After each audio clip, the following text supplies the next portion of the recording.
Hi, welcome back to Celebrating Culture. We're here today at the Hammond Airport on a B-29 Fifi, and I'm with Doug Rosendahl.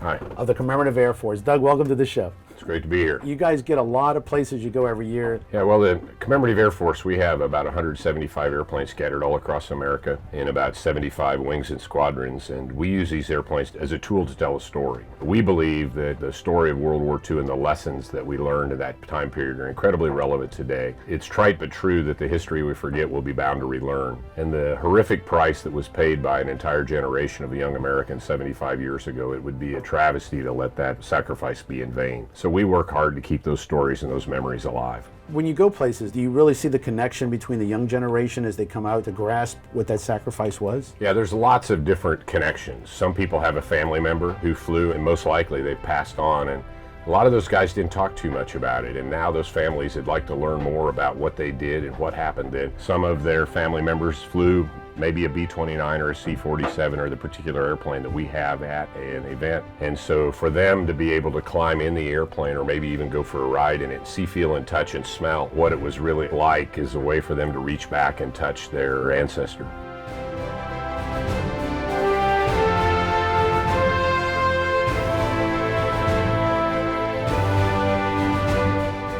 I'm with the crew commander. Yes. Alan, welcome to the show. Thank you very much. Where have you taken the plane? I've been touring with this and the B-24 Liberator for the last 7-8 years, and I've been all over the U.S. with it. In fact, last year we went up to Canada with it for 6 weeks. So we get around, East Coast, West Coast. Is it a great enthusiasm when people see the plane? Regardless of where you go, it's really heartwarming because there's always people that come up and are so happy to see the airplane, so thankful that we're maintaining it. And it gives us a point of pride because we're volunteers. We believe in the mission. It's rewarding to see that we can do this with these beautifully maintained airplanes and connect with these people.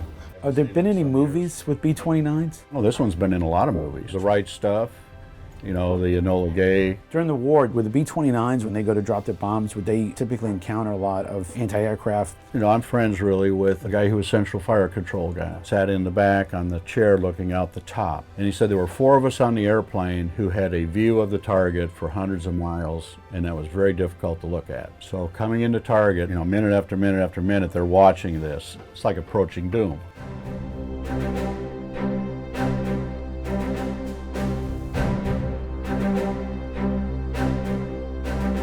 Hey, I'm John Hess.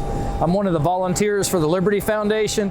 Today we're here with a B-17 called Olde Pub. It's painted after the airplane in the book called A Higher Call. It's probably one of the most incredible stories of World War II. So that's the great thing about the Olde Pub story we're trying to tell is that there's some great World War II stories out there that we love for people to find out about. This was built in 1944 before the end of the war. It didn't go over and see service. Memphis Belle in the Air Force Museum in Dayton is one of the airplanes that saw combat. But this one was built towards the end of the war, and it was a test bed. It had a radar pod where the ball turret, the bottom ball turret is, and it was where they were testing this mapping so they could actually use the radar to map. Instead of having to see through the clouds with the Norden bomb sight, they could map the area and know where they are and be above the cloud. Pathfinder is what this was.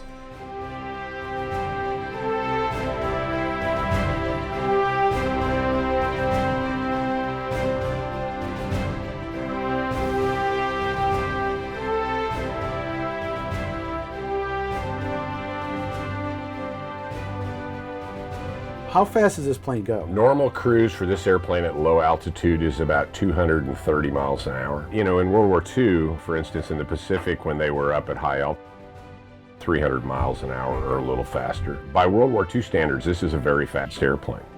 This is it. This is the B-29, the plane you've been waiting for. And it was worth waiting for.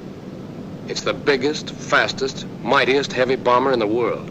One of the lessons of World War II is what we can do with technology when we as a country are all focused on a common goal. In World War II, not only did we save the world from tyranny, but we created a tremendous amount of technology in that period, like we did in the space race, that paid off for many, many years. We did have the 75th anniversary of D-Day, and you played a role in that.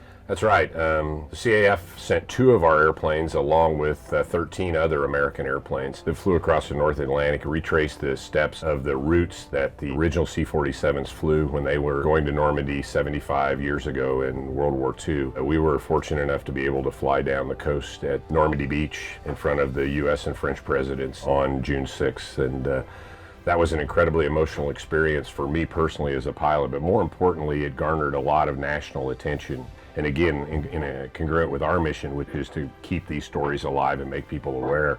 So there were millions of people that saw the news stories and understood and learned what happened there. We did many flights up and down the beach while we were there. No doubt about it, to see all those crosses and to recognize the price that was paid for our freedom and the freedom of all of Europe 75 years ago when those courageous young Americans walked on the beach. It's breathtaking.